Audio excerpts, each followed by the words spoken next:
Sa panahon na parami ang mga Pinoy na nag-i-invest sa crypto, napakahalaga na alam natin ang mga galaw at prediction ng mga eksperto. Isa pong crypto founder na si Ginoong Zubik ang nagbigay ng matapang na pahayag. Kapag tumaas po si Bitcoin sa presyong $250,000 ay posibleng umakyat daw sa XRP ng hanggang $10. Yan po ay humigit kumulang 570 pesos sa palitan ngayon. Pero teka lang, totoo ba ito? Pwede nga ba talagang umabot sa XRP sa ganitong halaga? At kung oo, ano ang ibig sabihin nito para sa atin bilang mga Pinoy crypto enthusiast? Kaya yan po ang siyang ating pag-uusapan sa video na ito. Pero bago po tayo magpatuloy, ay pakibasa na lamang po muna ang disclaimer dito po sa ibaba ng ating screen. Ayan, sino nga ba itong si Ginoong Zubik? At bakit po mahalaga ang kanyang prediction? Yan, unahin muna natin na kilalanin kung sino nga ba itong si Ginoong Zubik. Si Ginoong Zubik ay hindi po basta-basta lang na crypto enthusiast. Siya po ang founder ng isang NFT project na tinatawag na Space Riders. Isa rin siyang market analyst na tumutok sa top 7 cryptocurrencies maliban po sa mga stable coins at si Tron or TRX. Ayon po kay Ginoong Zubik, kung si Bitcoin ay tumaas ng 2 beses mula sa kanyang kasalukuyang presyo at umabot po sa $250,000, malaking posibilidad na sumunod din ang ibang mga altcoins. At isa po sa mga pinaka-promising na price projection ay kay XRP. Ngayon ay magkano po ang presyo ni Bitcoin at ni XRP? Yan. Sa panahon po na nailabas ang balitang ito, si Bitcoin po ay kasalukuyang nasa presyong $120,000. Bagyang bumaba po matapos ang all-time high na $123,000. Samantala si XRP naman ay muling bumawi at nakabalik na sa presyong $3.58. Yan, tandaan natin na noong taong 2018, ang all-time high na XRP ay nasa $3.84. Ibig sabihin kahit bumawi na si XRP, hindi pa rin niya nalampasan ang kanyang record. Pero ayon po sa analysis ni Zubik, kapag tumaas pa ito ng 179%, gaya ng ginawa niya noong April 2, 2017, pwede po niyang maabot ang presyong $10. Ngayon ay bakit po importante ang April 2, 2017 na candle para kay XRP? Balikan po natin ang isang napaka-importanting petsa. Yan po ang April 2, 2017. Sa araw na ito, nagsimula po si XRP sa presyong 0.022 at nagtapos po ng araw sa 0.0615. Yan ay nasa 179% na pagtaas sa loob lamang ng isang araw. Kung mangyari ulit ito, gamitin natin ang kasalukuyang presyo na $3.58. At ang resulta ay posibleng $10.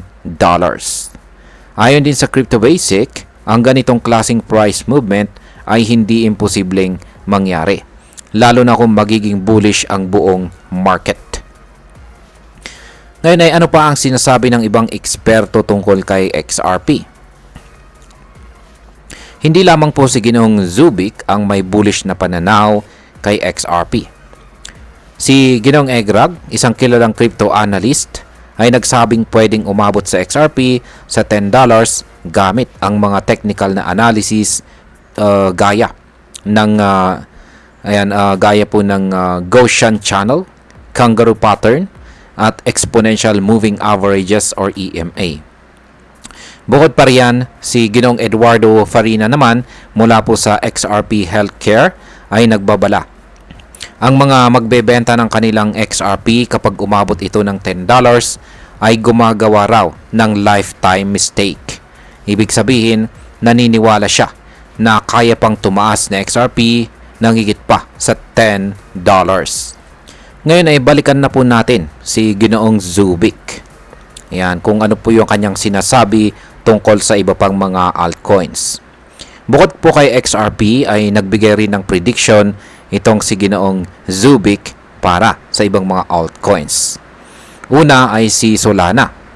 Yan, si Solana daw ay maaring umabot sa $500 mula sa kasalukuyang presyo na $180.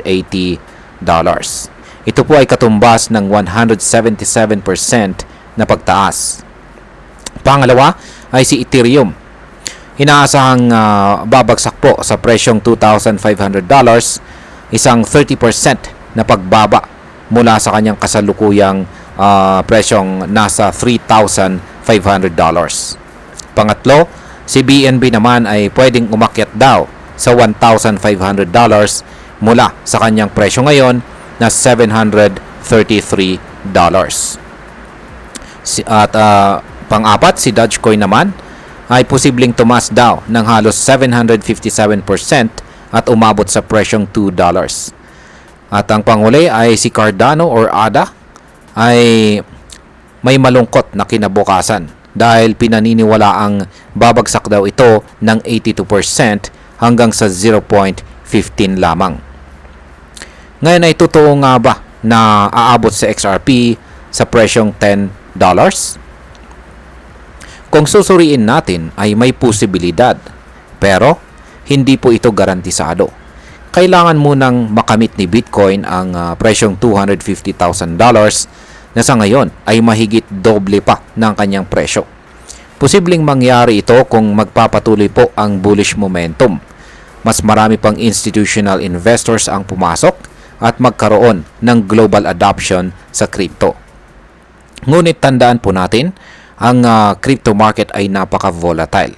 Ang mga prediction po ay gabay lamang at hindi garantiya ng future performance. At ayan, para po sa atin bilang mga Pinoy crypto enthusiast, kung sakaling mangyari po ang prediction ni Ginoong Zubik, ito ay napakalaking oportunidad para sa atin na maagang nakabili kay XRP. Isipin mo kung nakabili ka ng XRP sa presyo na nasa mga 30 pesos at tumaas ito sa 570 pesos, ang gains natin ay halos 1,800%. Pero tandaan natin, mataas din po ang risk. Kaya't mahalaga ang tamang pag-aaral, risk management at hindi po basta-basta sumasabay sa hype lamang.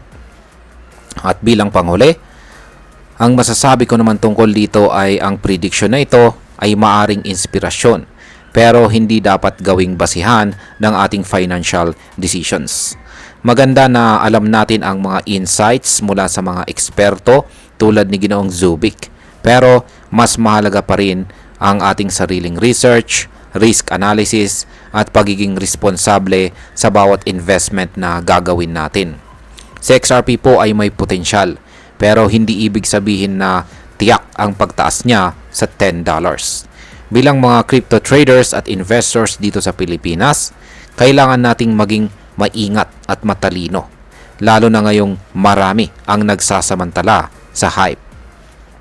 At ayan, hanggang dito na lamang po tayo sa video na ito mga ka-crypto. Marami pong salamat sa panonood, ingat po tayo lagi at God bless po sa ating lahat.